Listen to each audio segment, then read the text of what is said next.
Cœur de patrimoine, Cédric Decoeur. Bonjour à toutes et à tous, je suis ravi de vous retrouver pour ce 63e numéro de Cœur de patrimoine, votre rendez-vous bimensuel sur Radio Patrimoine. On est à quelques semaines de la fin de l'année et comme chaque fois, cette période, la même question revient. Comment optimiser sa fiscalité avant le 31 décembre ? L'offre de défiscalisation est dense et parfois confuse. Eh bien, les erreurs peuvent coûter cher. Alors ce matin, on va essayer de vous aider à discerner.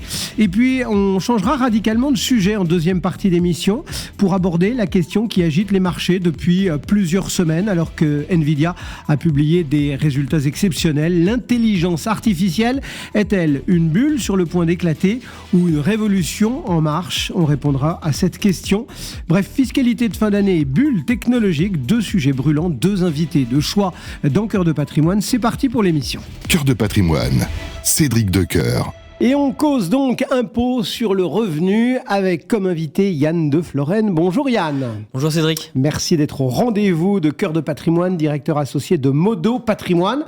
Alors on va reposer l'église au milieu du village parce qu'on parle effectivement d'impôt sur le revenu, mais on va rappeler un petit peu les données de l'équation, entre guillemets. Comment est-ce qu'on calcule ? Parce qu'il y a plein de choses. Il y a la progressivité de l'impôt, il y a les questions de quotient, il y a les taux marginal. Enfin bref, il y a pas mal. Comment est-ce que ça se calcule ? Comment est-ce que ça se fait, cet impôt sur le revenu, finalement ? Alors, bienvenue en France, c'est notre paradis ou enfer fiscal, c'est selon. Ouais. Déjà, le calcul de l'impôt sur le revenu, ça se fait en plusieurs étapes. On part tout d'abord du revenu brut global du foyer fiscal.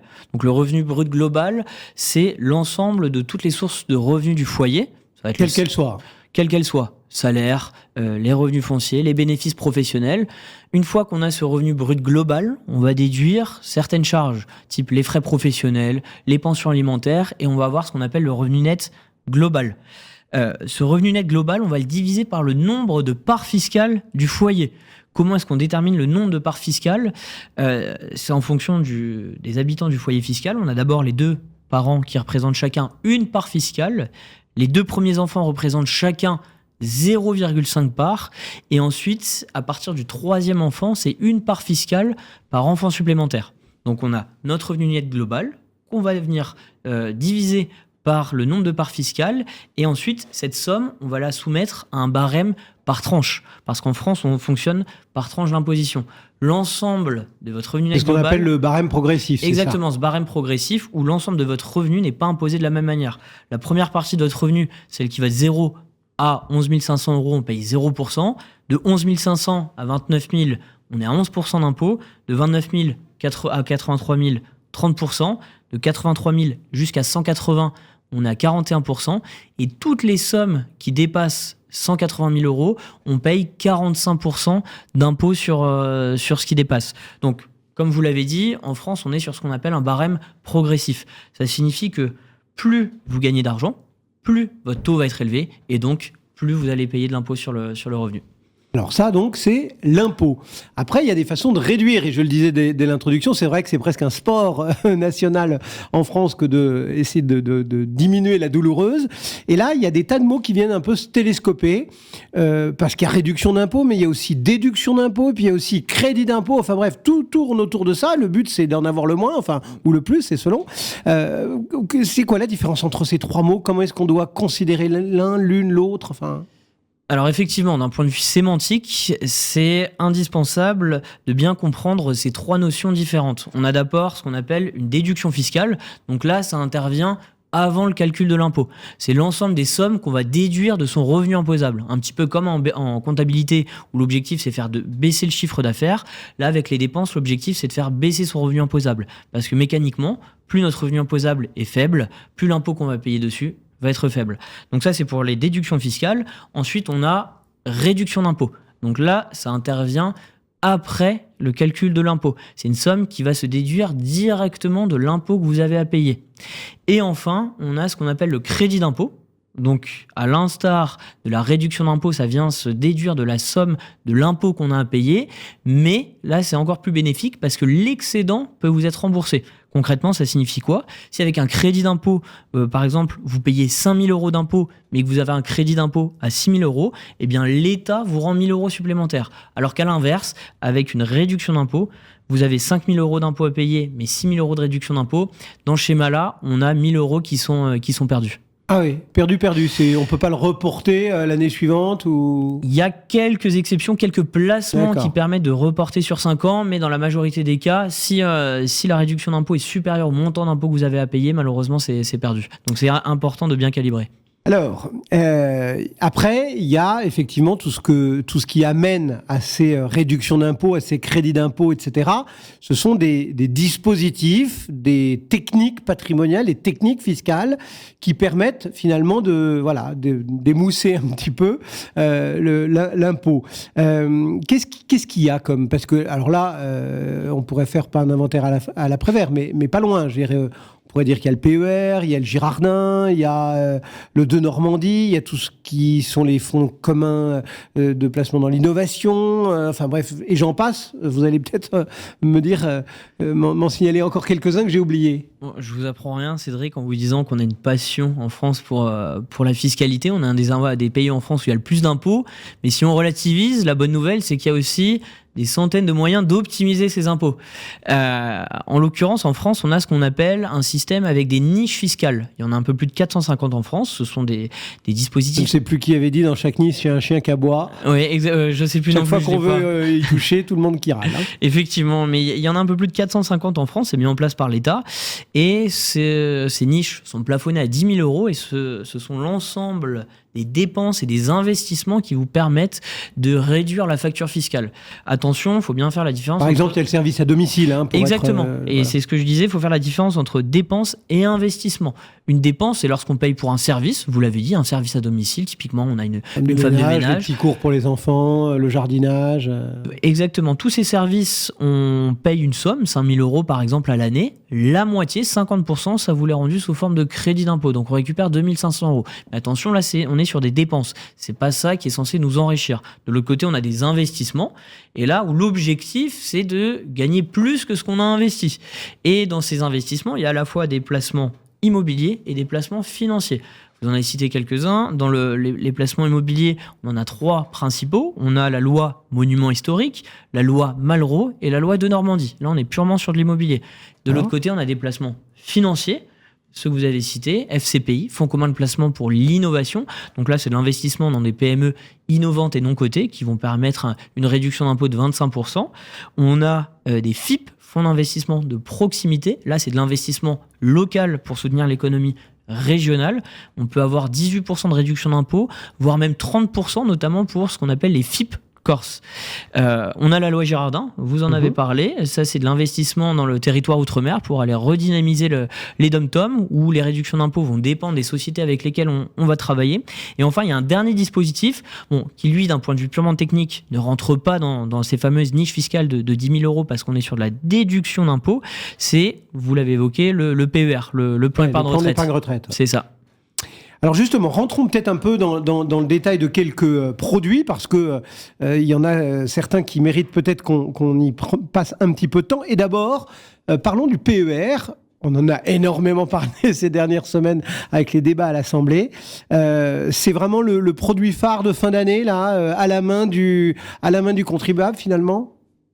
Il fait partie de l'éventail de tous les dispositifs fiscaux qui permettent de réduire son impôt. À titre perso, j'apprécie beaucoup ce placement. C'est un placement qui a une double casquette avec un double objectif. À la fois optimisation de l'épargne et optimisation fiscale.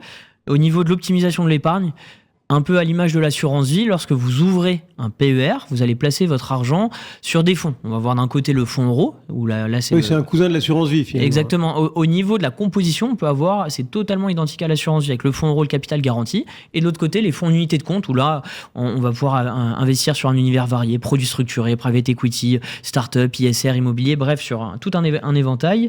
Et l'objectif, c'est que ce capital travail, que ça vous rapporte 5, 6, 7, 8% en fonction de comment est placé votre argent. Et de l'autre côté, on a l'optimisation fiscale. Parce que cette fois-ci, à l'inverse de l'assurance vie, les sommes que vous allez verser sur votre PER, plan épargne retraite, vous allez venir le déduire de votre revenu imposable. Et la rentabilité fiscale va dépendre de votre TMI, taux marginal d'imposition. C'est la partie la plus fortement imposée de votre revenu. Donc, je prends l'exemple concret. Un contribuable qui est dans une TMI à 30%, il fait un versement en fin d'année de 10 000 euros sur son PER. C'est 10 000 euros en moins qui vont être imposés à 30%. Donc, ça représente 30% d'économie sur 10 000. Ça fait 3 000 euros d'économie. Un contribuable qui est cette fois dans la tranche à 41%, s'il fait ce même effort d'épargne de 10 000 euros, cette fois-ci, son avantage fiscal va être de 41% de 10 000, donc 4 100 euros. Donc c'est vraiment un produit où la rentabilité fiscale de ce produit va dépendre de votre tranche d'imposition. Plus vous êtes imposé, plus c'est rentable. Mais malgré tout, c'est quand même fait pour tout le monde. Enfin, je veux dire, c'est pas parce qu'on est à 11% ou qu'on paye pas d'impôts qu'il faut pas prendre un PER. Alors, ça serait beaucoup moins optimisé. J'estime que si on est en dessous de la tranche à 30, la rentabilité fiscale, enfin l'effort fiscal ne vaut peut-être pas forcément le coup d'investir sur un PER. Parce que si on n'a que 11% d'économie, il y a d'autres moyens, d'autres placements qui peuvent être plus intéressants pour ces tranches d'imposition. Voilà donc pour le PER. Un petit mot aussi du Girardin, placement donc ultramarin. Comment ça fonctionne, ça ? Girardin industriel, investissement dans les dom-toms, c'est contrairement au PER, là on est sur une loi de défiscalisation, sur un placement purement de défiscalisation one shot. Cette fois-ci, il n'y a pas d'optimisation de l'épargne. On ne va pas faire travailler son capital. C'est une loi qui a été mise en place par l'État il y a un peu plus de 20 ans pour aller redynamiser l'industrie, l'économie dans les dom-toms, Guadeloupe, Réunion. Et là, d'un point de vue mécanique, technique, on va investir, on va donner un peu, je le compare un petit peu à un don, comme si on faisait un don à la Croix-Rouge. On va donner son argent à une société qui a pour objectif d'investir dans des projets éligibles sur les territoires d'outre-mer. Et chaque société, il y en a des dizaines en France qui proposent des placements au Girardin. Chaque société fixe une rentabilité. Toutes les sociétés du Girardin n'ont pas la même rentabilité. Il y en a qui peuvent avoir... D'ailleurs, c'est là-dessus qu'il faut faire attention, c'est bien choisir son opérateur, quoi. Exactement, on va venir après. L'opérateur, le choix de l'opérateur a son importance pour réussir cet investissement, mais il y en a qui vont proposer des 8, 10, 15, 20, 25% de rentabilité. Ça va dépendre des sociétés. Et concrètement, comment ça fonctionne ? Vous placez votre argent en 2025, admettons, on a un contribuable qui place 10 000 euros sur un Girardin avec une société qui permet une réduction, une rentabilité de 20%. On place 10 000 euros. En 2026, en avril-mai 2026, au moment de la déclaration d'impôt, on indique dans sa déclaration qu'on a versé 10 000 euros sur un Girardin avec une rentabilité de 20%. Et donc, au moment de l'avis d'imposition, vers août 2026, l'État va nous rembourser 10 000 plus 20%, donc 12 000 euros sous forme de réduction d'impôt.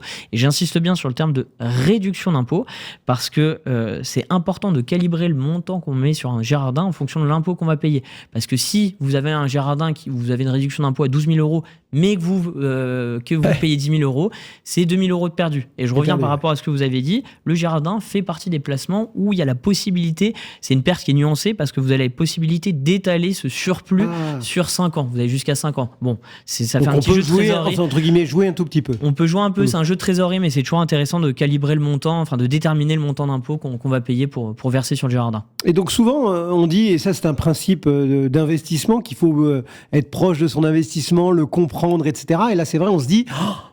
Girardin, mon Dieu, j'investis loin de chez moi, je connais pas le pays, donc c'est pour ça que je disais, il faut faire attention là à son opérateur, c'est le principal risque. Bien sûr, comme tous les placements, à partir du moment où on sort des placements bancaires, quoique, c'est toujours important de bien vérifier les risques, parce que c'est pas comme tous les placements, il n'y a pas que des avantages, il y a des inconvénients, et comme vous l'avez dit, important de vérifier le monteur de l'opération, son historique, depuis combien de temps il existe, quels sont les projets, son track record, quelles ont été les rentabilités servies par le passé, est-ce que ces rentabilités ont toujours été servies, est-ce qu'il n'y a pas eu de requalification fiscale.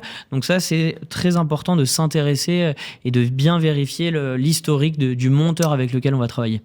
Un petit mot aussi de l'IMO, parce que les Français et l'IMO, c'est une histoire d'amour, donc tout le monde veut investir dans l'IMO, et si en plus il y a un avantage fiscal, ça renforce encore la conviction de nos épargnants. Alors, vous avez cité 3 dispositifs, entre guillemets, fiscaux liés à l'IMO. Alors, c'est vrai que le monument historique et le Malraux, c'est quand même très spécialisé. Le de Normandie, c'est un petit peu plus généraliste, c'est ça ? C'est plus accessible. De Normandie, monument historique et loi Malraux, on est vraiment sur des très fortes impositions. Quand on va commencer à payer plusieurs dizaines de milliers d'euros d'impôts. Le de Normandie est un petit peu plus accessible. C'est un investissement immobilier locatif dans de l'ancien rénové avec travaux, qui va nous permettre une réduction d'impôt de 2% du prix d'acquisition pendant 9 ans et 1% les 3 années suivantes. Donc concrètement, vous achetez un bien à 200 000 euros, vous avez pendant 9 ans 4 000 euros de réduction d'impôt et ensuite 2 000 euros de réduction d'impôt années 10, 11 et 12. Par contre, on n'est pas sur de l'investissement immobilier locatif purement libre. Ça signifie qu'il y a des conditions à respecter pour être éligible au statut de Normandie. Des conditions qui sont fixées par la loi fiscale. Déjà, premièrement, c'est le secteur dans lequel on investit. Toutes les communes de France ne sont pas éligibles. D'accord. Ce sont les communes où il y a un peu fort comme besoin. le Pinel, quoi. Exactement, on peut un peu le Pinel. comparer, Feu Pinel qui n'existe plus depuis 2023 ou 2024, je sais plus.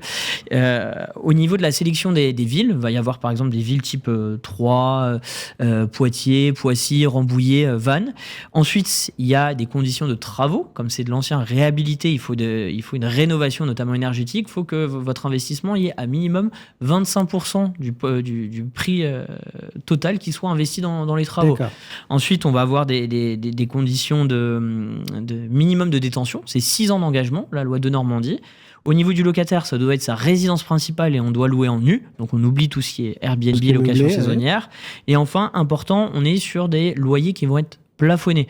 Donc là, c'est intéressant d'étudier les villes où le plafond de loyer de Normandie correspond. Il faut que ce soit une bonne opération. Marché. Effectivement, si vous êtes plafonné à 400 euros, mais que le loyer de marché à côté pour le même appartement, c'est 800 euros, là, il n'y a absolument aucun intérêt d'investir en de Normandie. Juste pour terminer, Yann, parce que vous nous avez présenté quelques dispositifs, on a parlé de la théorie générale de ces manœuvres entre guillemets de défiscalisation. Malgré tout, je disais c'est dans quelques semaines. C'est-à-dire que là, c'est encore temps de s'intéresser à tous ces placements. Il y a des deadlines. Il faut se méfier peut-être de ne pas le faire en se précipitant. Enfin, qu'est-ce qu'on peut se donner comme conseil, comme mode d'emploi pour la fin ? Alors, pour conclure, en théorie, on peut investir jusqu'au 31 décembre de l'année N, mais en pratique, la plupart des sociétés qui proposent du Girardin, du FIP ou du PER bloquent les souscriptions quelques jours avant. D'accord. En pratique, les Girardins, on finit les souscriptions aux alentours du 10-15 décembre. Les PER, c'est 20-25 décembre, voire certains qui poussent un petit peu plus loin. Moi, j'aime bien... c'est pas la peine d'attendre le dernier moment juste pour rire, quoi. C'est pas la peine parce qu'on a toujours un petit peu cette appréhension que forcément, il y a un afflux de collecte les 3 derniers jours de l'année et c'est au moment-là où le site a planté, qu'il y a de maintenance, qu'il y a des justificatifs supplémentaires et qu'au final, la souscription soit validée 3 jours après, qu'on se retrouve en 2026. Donc voilà, faut pas attendre le dernier moment. Ne jouez pas avec le calendrier. Ne jouez pas avec le calendrier. Merci beaucoup, Yann. Merci à vous, Cédric. Yann de Florenne, Modo Patrimoine, pour vous aiguiller sur cette fin d'année et le petit jeu de la défiscalisation. Merci d'être passé dans Cœur de Patrimoine. Nous, on poursuit notre voyage. Cœur de Patrimoine, Cédric Decoeur. Et on quitte donc la fiscalité pour un autre sujet chaud du moment, une thématique dont tout le monde parle sur les marchés, celle de l'intelligence artificielle, de l'IA comme on dit. C'est vrai qu'il y a eu les résultats spectaculaires d'NVIDIA et puis cette vente par Peter Thiel qui a fait s'interroger pas mal de monde. Bulle ou pas bulle, telle est la question pour paraphraser et pour faire le point des meilleurs spécialistes de ce monde de l'IA et de la bourse, c'est Louis de Montalembert. Bonjour Louis. Bonjour Cédric. Merci d'être au rendez-vous pour Sony AM. Alors d'abord, effectivement, cet investisseur qui, quelques jours avant les résultats, je vais dire balance parce qu'on aime bien les mots qui font des chocs, les journalistes, mais voilà, qui vend toute sa position d'NVIDIA. Tout le monde rêve d'avoir du NVIDIA et lui vend tout. C'est quoi ? C'est un mouvement tactique finalement d'un opérateur, d'un très avisé qui fait tourner son portefeuille ou c'est un signal fort ? En fait, on pourrait rajouter Michael Burry, vous savez, qui est célèbre depuis The Big Short, qui lui-même a shorté Nvidia ainsi que Palantir. Donc, c'est vrai que ça interroge. Et finalement, Nvidia est une entreprise exceptionnelle. On a vu que c'était la première entreprise qui atteignait ce qu'on appelle 5 billions de dollars de capitalisation. Mais finalement, toute cette progression s'est faite dans un cadre idyllique. Le premier, c'est effectivement l'émergence de l'IA. Avant ChatGPT, finalement, Nvidia, c'était surtout des cartes graphiques pour les joueurs. Voilà, pour les joueurs. Et deuxièmement, dans une situation de monopole. Et donc ça a amené des marges. On l'a vu dans les résultats. Les résultats sont exceptionnels. C'est-à-dire, une croissance stratosphérique, des marges brutes de 75%, marge opérationnelle supérieure à 60%. Et donc, c'est là où on peut s'interroger sur la suite des événements. C'est-à-dire, est-ce que l'IA peut se développer, sachant que du côté des puces, on a un monopole? Et la réponse est non. Parce qu'en fait, pour que l'IA s'infuse dans l'ensemble de l'économie, il faut qu'elle soit déflationniste. Il faut que les prix baissent de manière significative. Or, il y a au moins un goulot d'étranglement. On pourra parler des autres goulots d'étranglement par la suite, mais il y en a un qui est celui des puces. Or, on a vu les progrès de Google. Souvenez-vous, Google, quand ils ont sorti leur premier modèle qui s'appelait Bard, qui était ridicule, avec un pape qui était une femme, George Washington qui était noir, ils avaient du tout refermé, et ils ont relancé plus tard Gemini. Il y a quelques jours, il y a Gemini 3 qui a été lancé, et qui est très au-dessus de ChatGPT 5. Et ce qui est significatif pour NVIDIA, puisque c'est de NVIDIA dont on parle, c'est que Google n'utilise pas NVIDIA.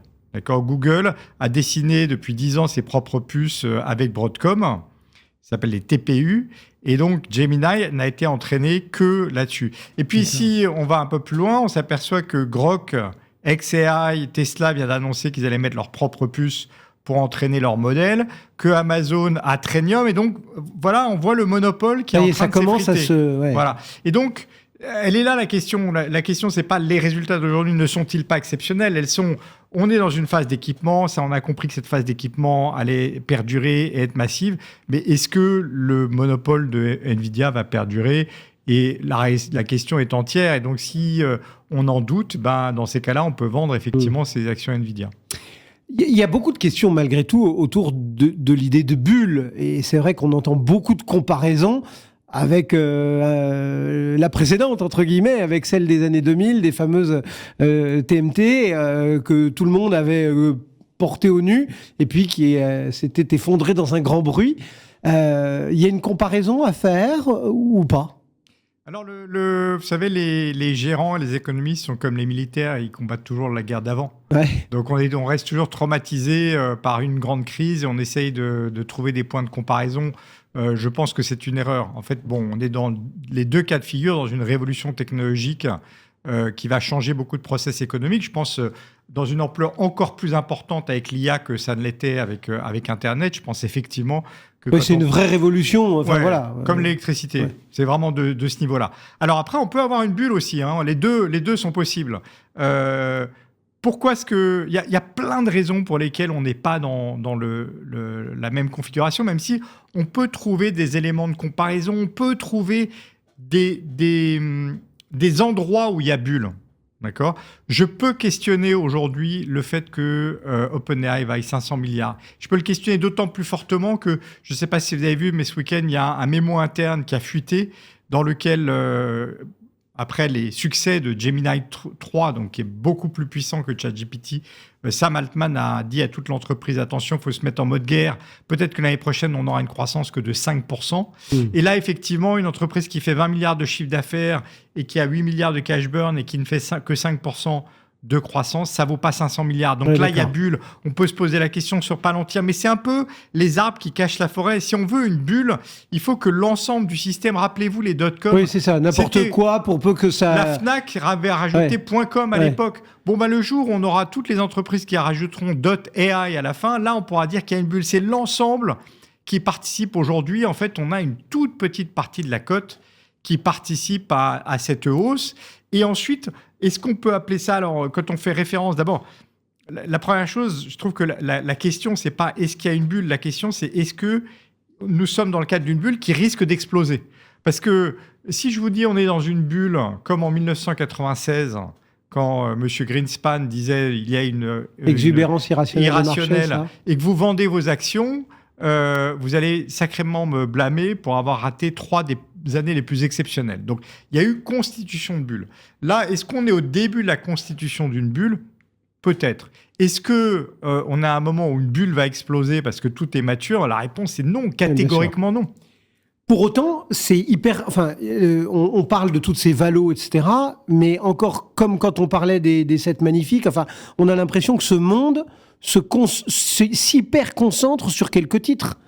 Et ça, c'est un risque pour un portefeuille, pour un investisseur, non? Alors d'abord, avec l'idée même que ça se concentre sur quelques titres, montre déjà que Si c'est une bulle, c'est une bulle qui est très, très réduite. Et ensuite, en fait, on voit NVIDIA, peut-être son écosystème le plus proche, et les hyperscalers, les Microsoft, etc. Mais en réalité, il y a toute une chaîne de valeur. On a vu qu'il y a les mémoires qui sont très importantes dans les... Donc les mémoires, c'était Micron, SK, Hynix, et puis ensuite, on a aussi les disques durs avec...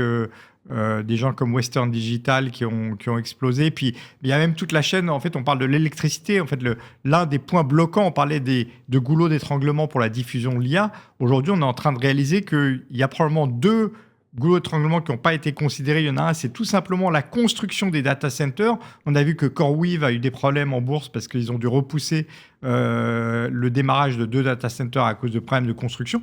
Mais surtout l'électricité. En fait, on ne parle aujourd'hui, quand on parle d'IA, on ne parle qu'en gigawatts installés. Pourquoi est-ce qu'on parle en gigawatts installés? Parce qu'en fait, c'est l'énergie nécessaire pour faire fonctionner les GPU ou les TPU. On parle même plus de nombre de puces, on parle de gigawatts. Donc on s'aperçoit qu'il va C'est pour ça qu'on en revient avec des titres un peu old school comme Schneider. Exactement. C'est-à-dire qu'on s'aperçoit que c'est plus large que... Alors, néanmoins, ça reste sur la thématique. C'est-à-dire qu'on voit bien que si il y a des accidents sur l'IA, Schneider, qui pourtant, au début, n'est pas associé à ça, chute, ou bien Siemens Electric, qui fabrique des turbines pour des centrales à gaz ou des centrales nucléaires, on se dit, quel est le rapport? Mais parce qu'il y a une véritable révolution énergétique qui est liée à l'IA et qui est tirée par l'IA. Donc, mais voilà. Donc, il y a concentration, mais... Il y a plusieurs manières de jouer cette thématique qui ne sont pas nécessairement juste est-ce que j'ai du NVIDIA ou du Broadcom dans mon portefeuille. On a commencé en parlant de ces arbitrages de quelques grands noms, etc., qui ont quitté, donc, par exemple, NVIDIA, etc. Mais on a vu qu'en même temps, ils revenaient sur d'autres acteurs de cette tech américaine, enfin, voilà, du Google, du Apple, du Microsoft. Alors, vous nous avez dit, bah oui, mais ils sont aussi partie prenante de la course, ceux-là, mais dans l'imaginaire de l'épargnant, peut-être du boursier moins averti, on se dit, ah ouais, non, mais il fait de la tech sûre, alors que moi, j'étais exposé sur de la tech pas sûre, non? Alors, il se passe un truc... De se faire du Microsoft, du Apple, c'est... il se passe un truc assez étonnant. Old school, non? C'était old school, et puis tout d'un coup, on s'aperçoit que ça ne l'est pas. C'est-à-dire que, vous voyez, en début d'année, on serait parlé, on aurait parlé de Google, on aurait dit, oh là là, Google, le gros de ses profits, c'est le search. Et donc ça, c'est en risque parce qu'ils sont attaqués par le département de la justice américain. Et puis c'est en risque parce que l'IA va dératiser le search puisqu'on va faire des prompts, etc. 6 mois plus tard, l'image a complètement changé. En fait, on s'aperçoit que Google est probablement, ou Alphabet est probablement l'acteur le plus intégré, le plus puissant, qui est capable de déraciner un OpenAI qui pourtant était parti avec... Donc en fait, c'est la capacité de ces acteurs à habiter ces nouvelles thématiques. Je ne vous parle même pas de Microsoft. Je veux dire, Microsoft, il y a l'ère Ballmer où ils ont raté tout, Internet, etc. Mais depuis, c'est vraiment la boîte qui est sur la balle et toutes ces révolutions technologiques, elle les a prises. Et donc, en fait, c'est cette capacité de ces géants à se réinventer et donc à avoir de la croissance, parce que c'est quand même des boîtes qui croissent à plus de 15%, malgré la taille. Et ensuite...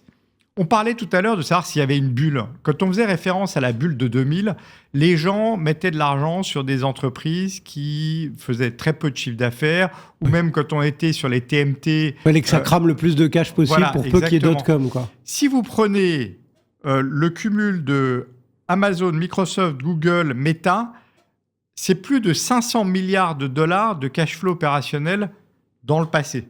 Oui. Là aussi, ça relativise la question de la bulle, parce qu'on dit oui, mais ils font des investissements, ils commencent à s'endetter. Les acteurs qui s'endettent, parce que ça, c'est un des arguments autour de la bulle, c'est des gens... Oracle, je ne mettrais pas d'argent sur Oracle. Voilà. Oracle est typiquement une entreprise qui a pris un retard faramineux, qui tout d'un coup a signé des deals tous azimuts, et elle, pour le coup, elle crame de la dette. Donc, il y a un vrai risque. Mais quand on prend les principaux acteurs... Pourtant, le marché avait salué le truc de façon momentanée. Oui, et d'ailleurs... Non, mais on se souvient que ça avait fait les gros titres de la presse. C'est ironique, parce que Larry Ellison avait été momentanément l'homme le plus riche du monde, mais aujourd'hui, c'est plus du tout le cas. Bon, là, on parle, Louis, de grandes thématiques, mais si on revient à mon petit niveau, là, celui d'un épargnant qui gère son exposition boursière, son petit portefeuille de façon un peu patrimoniale.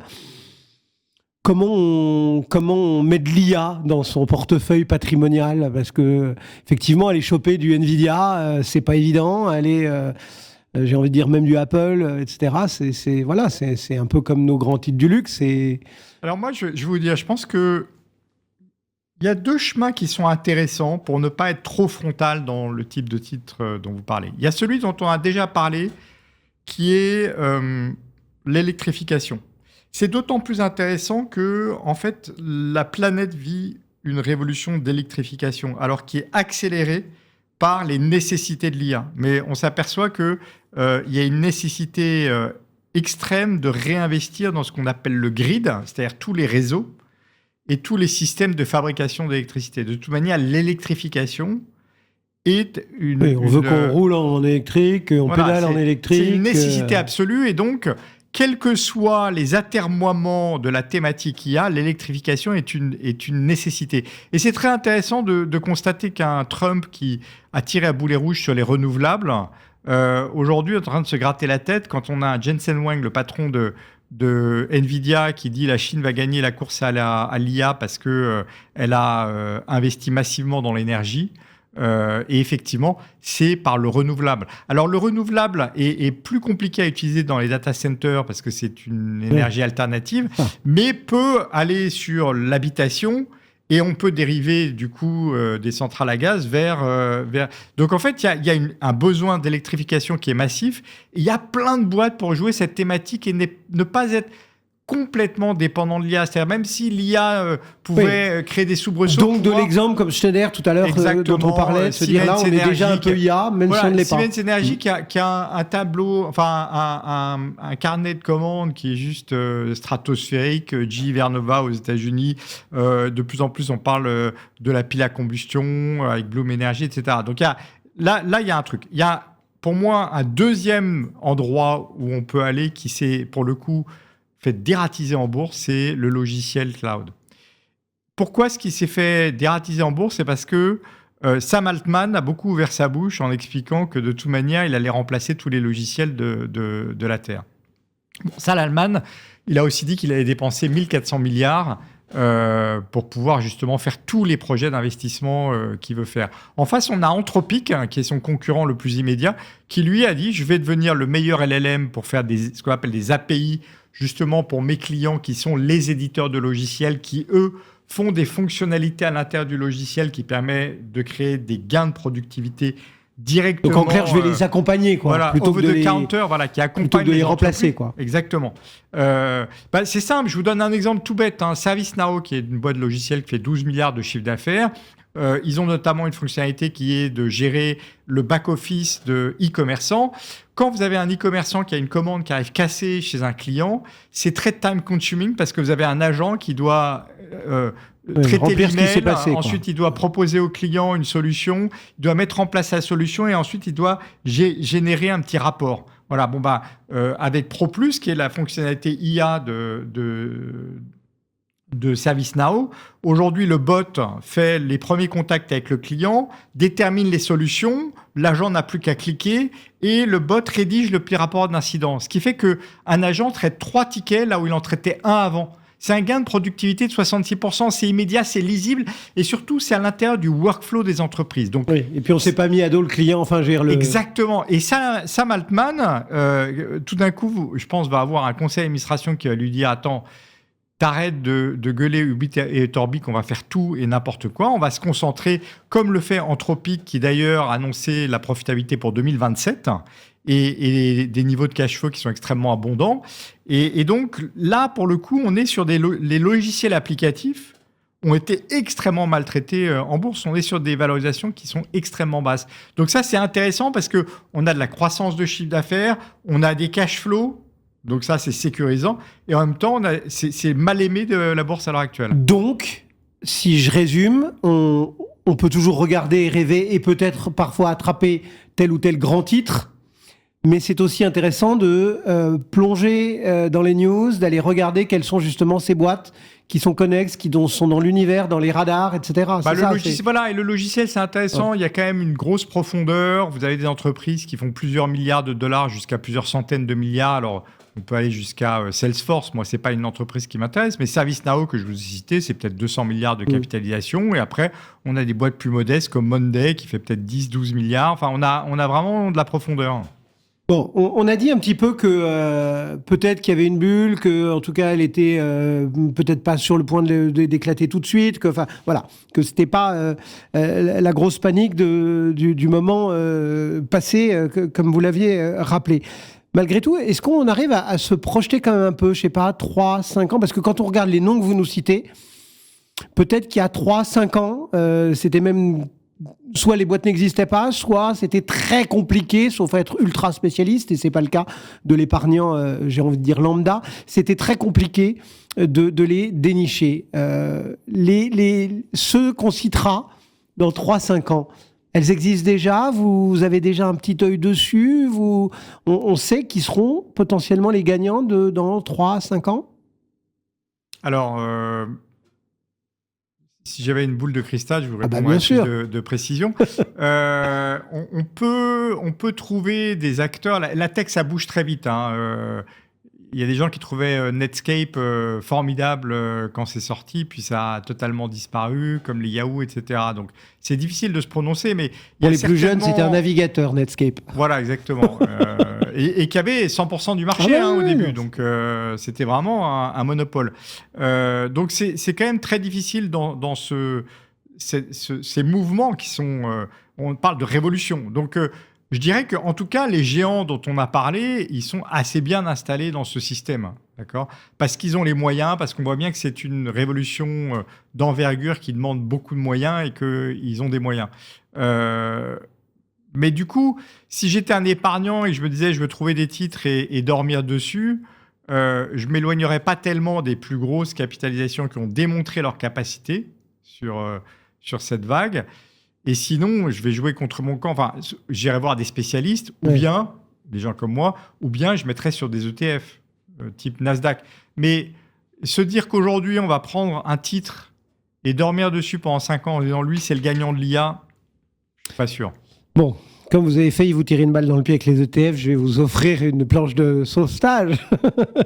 Vos 3 conseils ou tips, pour parler un excellent français, très concret que vous auriez envie de donner aujourd'hui à un investisseur particulier sur cette thématique de l'IA? En termes de valeur ou en termes de... En termes de, voilà, trois conseils, entre guillemets, un peu concrets, soit de manière de procéder, soit peut-être de valeur, soit enfin, de psychologie même peut-être. Enfin voilà, les trois conseils de Louis de Montalembert.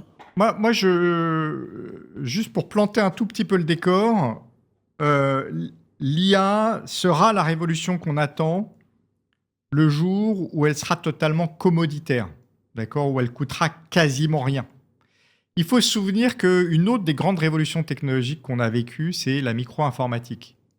Bon à l'époque de la révolution de la micro-informatique, investir dans les fabricants d'ordinateurs, c'était peut-être pas la meilleure idée, puisque au final, le gagnant de la micro-informatique, ça a été l'utilisateur. L'IA, c'est un petit peu la même chose. C'est-à-dire que ça va marcher uniquement si ça coûte très, très peu cher. D'accord ? Et si ça coûte très, très peu cher, c'est qu'on aura construit beaucoup de capacités. Donc, dans mes conseils, et aujourd'hui, le goulot d'étranglement pour ce beaucoup de capacités, et même le vocabulaire qu'on utilise, c'est le gigawatt. Donc, je me poserai vraiment des questions autour de l'électrification. D'accord. Et ensuite, il va y avoir besoin d'une quantité astronomique de puces, ça c'est sûr, de semi-conducteurs. Je serais un tout petit peu méfiant de Nvidia, même si c'est une boîte extraordinaire, qui va garder une position dominante, qui a construit un écosystème avec le logiciel CUDA qui est phénoménal, mais qui est dans une position de monopole qu'elle est en passe de perdre. Autrement dit, c'est une boîte qui peut passer de 5 000 milliards à 2 500 milliards, ça restera une des plus grosses boîtes du monde et une des plus belles boîtes du monde. Donc, je m'intéresserai nécessairement à Broadcom si je veux être dans les semi-conducteurs. Et puis, je m'intéresserai évidemment à Alphabet parce que c'est une entreprise exceptionnelle, franchement. Et la manière dont c'est DeepMind, alors c'est Asabi, le fondateur de DeepMind, de toute façon, ils ont réussi à sur très long terme, à tokeniser tout Internet, c'est vraiment leur savoir-faire, et donc avoir des sets de données extrêmement complets, extensifs, de très bonne qualité, fait que pour moi, dans les gens qui vont faire de la grande volumétrie et être capables de distribuer très largement, c'est certainement un gagnant. S'il fallait dormir pendant 5 ans, c'est sur lui que je dormirais. Et s'il y avait une erreur à éviter ?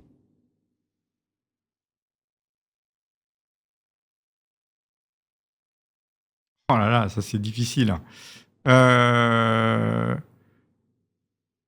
C'est de miser c'est de croire qu'il va y avoir un gagnant et qu'on est capable de le trouver. Ouais. Et l'autre, c'est de la technologie. En fait, il y a un truc qu'il faut comprendre, c'est que toute l'économie, toutes les entreprises sont appelées à devenir technologiques à un niveau ou à un autre. Donc, déjà, il ne faut pas faire l'impasse sur la tech. En Europe, on a trop fait l'impasse sur la tech, même en tant qu'épargnant. On réfléchit en zone géographique. Et moi, je me rappelle, il y a 2 ans, j'étais aux États-Unis, j'ai vu une présentation de John Deere. John Deere finit sa présentation en disant « Nous sommes une entreprise technologique qui... » On rappelle sur les tracteurs. Voilà, les tracteurs. John Deere, c'est le gars qui, au 19e siècle, a inventé le socle de charrue en acier inoxydable. D'accord ? À la base, c'est ça.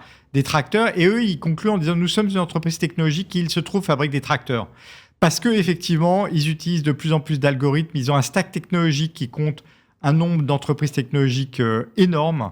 Et donc, il faut s'intéresser à la technologie, ça c'est clair. Mais il faut éviter de croire qu'on va être assez malin pour trouver le champion. Merci beaucoup, Louis. Louis de Montalembert, donc Sony AM pour ce regard très complet, avec beaucoup de vocabulaire, beaucoup de mots, beaucoup de noms. Donc à écouter et à réécouter, bien évidemment, en podcast. Vous trouverez ça à l'envi sur le site de Radio Patrimoine. À très bientôt. À bientôt, Louis. Merci aussi donc à Yann de Florenne qui est passé juste avant pour parler de défiscalisation. Donc quelques messages à retenir peut-être, celui de défiscaliser mais jamais au détriment de la cohérence patrimoniale. Et puis sur cette IA, peut-être un peu de prudence, mais surtout de la passion et de regarder un petit peu et ne pas se faire obnubiler par les résultats ou les performances spectaculaires de tel ou tel. Bref, il faut toujours garder, et ça c'est une thématique générale sur notre gestion de patrimoine, une vision d'ensemble et se faire accompagner par des professionnels compétents. C'est ce qu'on vous propose bien évidemment chaque numéro de Cœur de Patrimoine. On se retrouve dans 15 jours pour un nouveau numéro et d'ici là, prenez soin de vous et surtout prenez soin de votre patrimoine. Cœur de Patrimoine, une émission à réécouter et télécharger sur le site et l'appli Radio Patrimoine et sur toutes les plateformes de streaming.